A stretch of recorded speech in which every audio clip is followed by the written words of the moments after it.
Hello guys, this is the video that is going to show you how to reset Whirlpool dryer machine. Whirlpool dryer, how to reset if you have a flashing fault codes. This is how to reset. So first, number one, go to this position, press start 3 times, 1, 2, 3,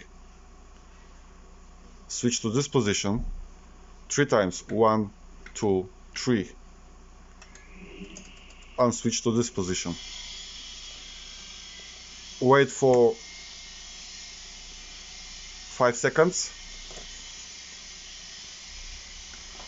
until start it, and it's going to work. Very easy, very easy job. Right, thank you for watching and subscribe to my channel. Bye bye.